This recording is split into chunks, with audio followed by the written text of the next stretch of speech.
Hi, and welcome to another awesome Photoshop tutorial by Creative8. I'm Matt, and I'm going to be going through this tutorial with you. This tutorial is a walkthrough, which means I'm going to be going through the beginning to end, creating the graphic you see in front of you here. So it may be a little longer than if I didn't, but I feel you'll get a better understanding of what was done to create this graphic. Included are also the scene file here, so you can download the original here and explore that. I've also included textures, fonts, and vectors that are used here within that in a download, and you can find that in a link in the description of this video. I do ask that if you want to share or distribute those resources, that you please link back to the website and do that for me. I would appreciate that. Don't forget to share and like and subscribe to my channel. The more you do that, the more I feel encouraged and feel super awesome about creating these videos and tutorials for you guys, and I will create more, and believe me, I've got so many more for you guys that I would love to make. So let's go and get started. Open up your Photoshop and let's create a new document. So this one, I want to say, was created using about 2,000 pixels. So let's go create new. I think the width is 2480 by 1580. It's an RGB, 72-bit, or 72 pixels an inch, and it's an 8-bit document. So we'll call this the Diablo 3 effect. Create the new document, make the background black. So the first thing I'm going to do is lay down the actual text, and you can do whatever you want. I mean, the idea is that you're going to learn how to, whatever it may be, you can create Diablo 3 effect, whether you want to do the Diablo logo or just your own. I think it's funner to make something more of your own.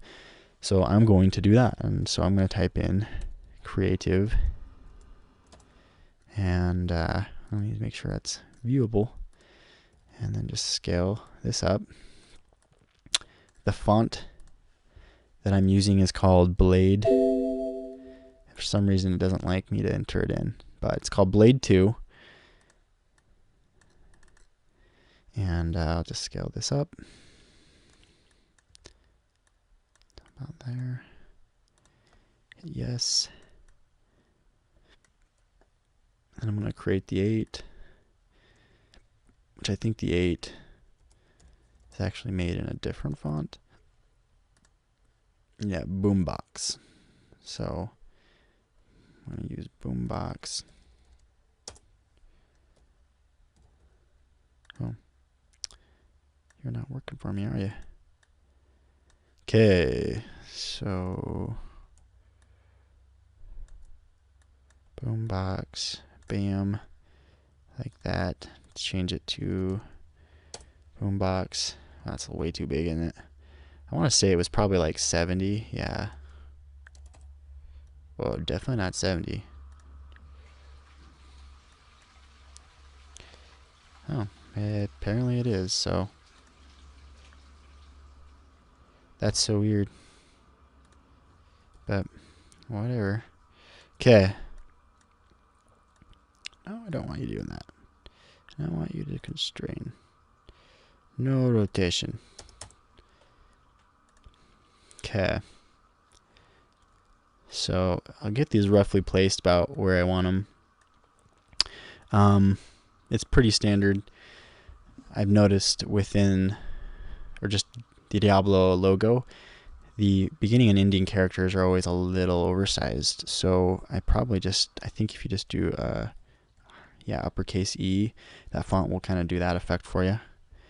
And let's make sure it's optical. It's great. Okay, so now that everything's in there, let's go and grab the few other pieces remaining to create the logo. And all you need to do is open up Illustrator, because they are vectors. If you don't have Illustrator, I'll include like a shape layer or shape file for you to use and download, and that way you can follow along. So I'm just going to grab these vector graphics here by Control C, copying them in Illustrator, and I'm going to Control B, paste them in Photoshop, and I'm going to use a shape layer, and then I'll just scale them up. The graphic seems to end and begin right at the second to last. Does that make sense? It's going to end right here at the beginning of the R and right here at the V, which is the, well, just, you're watching, so you know. It just ends here. Okay. And roughly get that centered. Kind of. A cool shortcut to make sure stuff is centered is to select the entire document, which is shortcut A. And then when you have your arrow tool selected, you just come up here and click Align to the Center. And I don't know where it went. Oh, it's right there. It just doesn't have anything attached to the color. We'll do that right now. Okay. And I'll do the alignment. Same thing for this. Make sure everything's centered. Okay. I'm going to turn the 8 off right now. Everything is a little smaller as well, so I'll just scale it all down a little.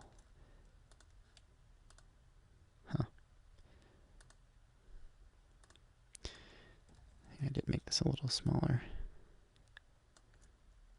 Okay.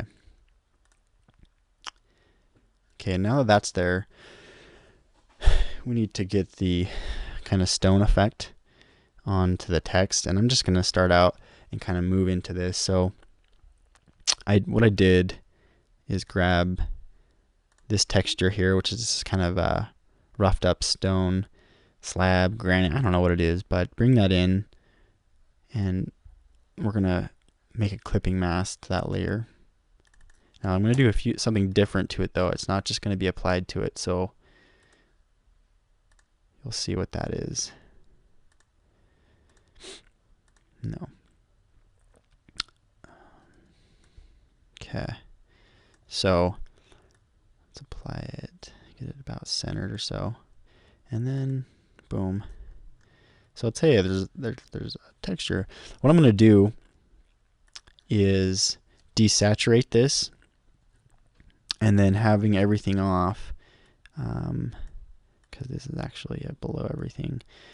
I'm going to go Control A to select the entire area, copy this, and come over into the channels and create a new channel.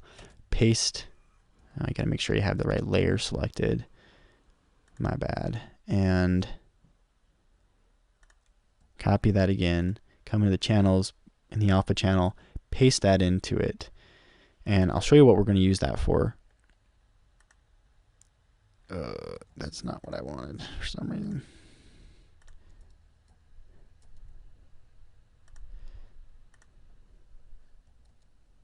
There you go. Okay, so now that that's in there, maybe not in there. I don't get it. What is this thing doing?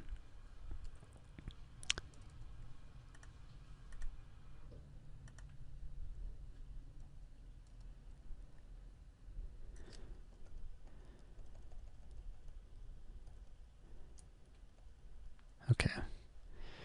Well, whatever it may be, it's all right. We're not going to use the texture forever.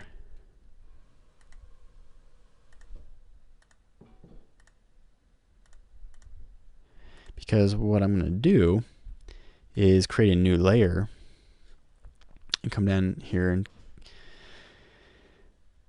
and fill it. Let's see, image fill. Oh gosh, it's an edit. Fill, 50% gray. And then I'm going to come up to filter, render, lighting effects, and we're going to use that layer in the alpha channel as a texture channel to do some lighting.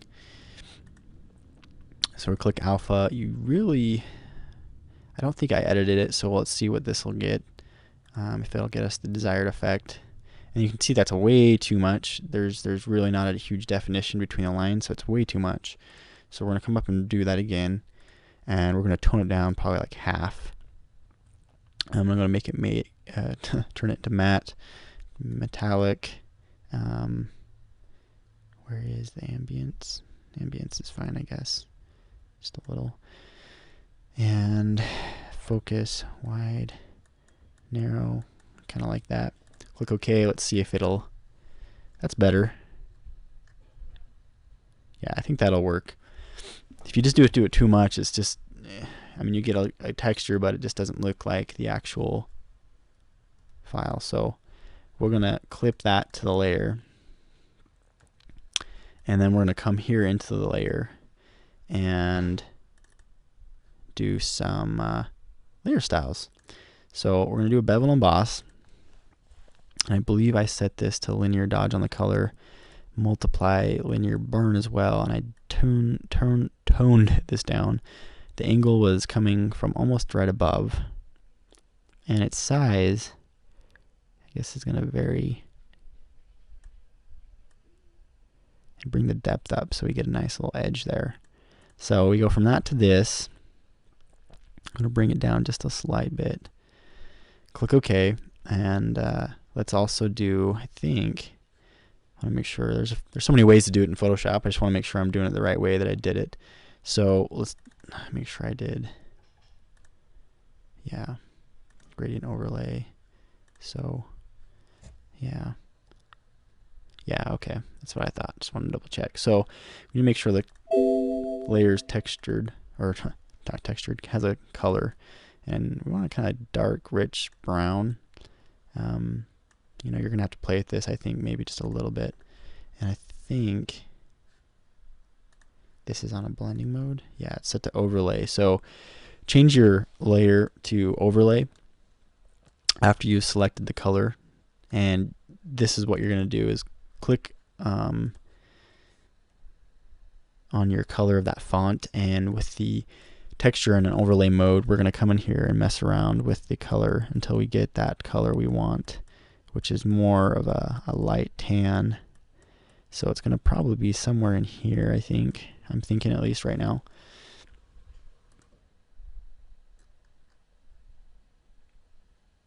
Yeah, I think that'll be good. And then we're going to do a gradient overlay. I believe this one is set to vivid light. I could be wrong. Let me double check. But it gives it that nice glow look. Yeah, vivid light, and then we're just gonna have to adjust the black point so it doesn't pull it down too much.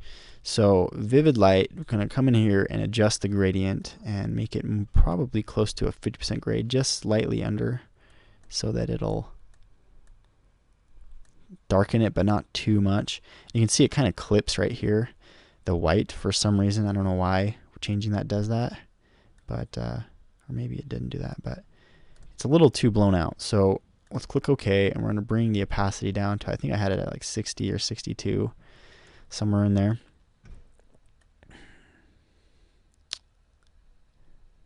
You kind of have to gauge this because it is a bit much. Yeah. I'm probably going to pull down the overlay so it's not so super intense. Yeah. What else do we do? An outer glow.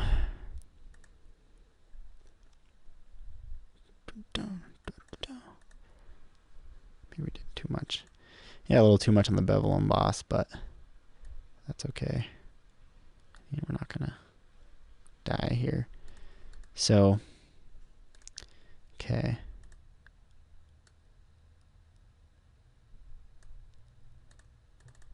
So we need to adjust the color. There we go. So anyway, something like that. Okay. There is a slight glow, so let's make sure and add an outer glow to the file. And let's see if we can make it nice maroon red. And we'll do a linear dodge.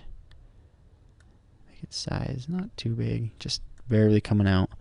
And turn down its opacity just so it's so slight.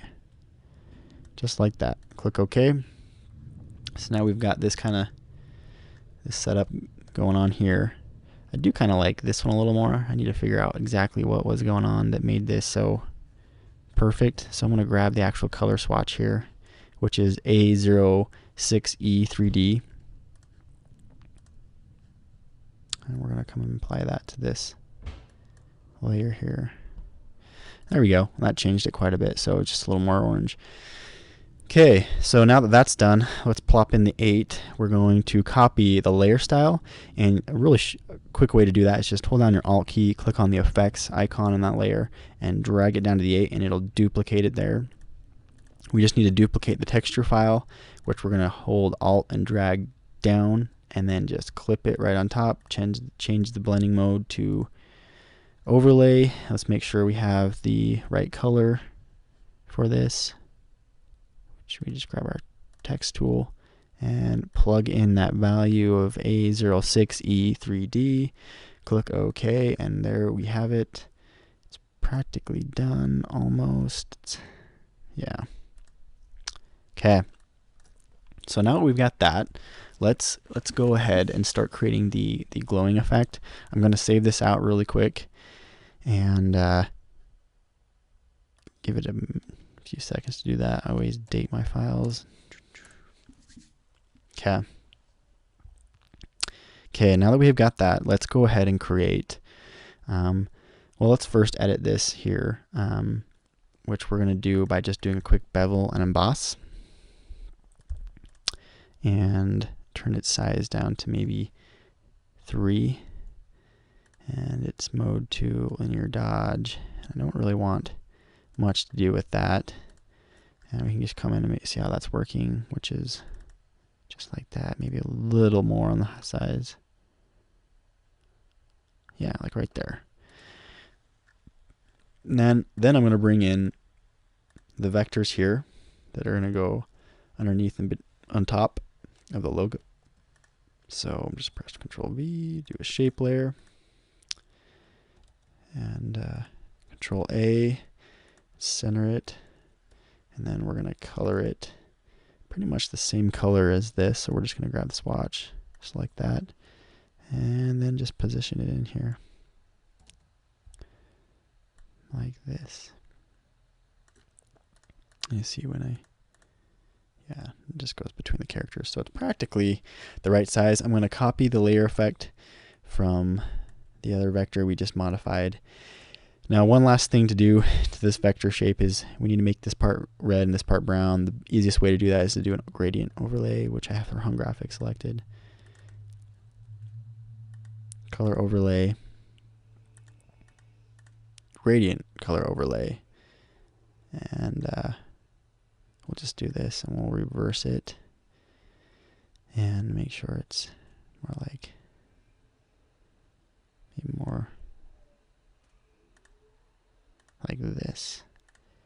And then we'll do screen, and I'll pause this.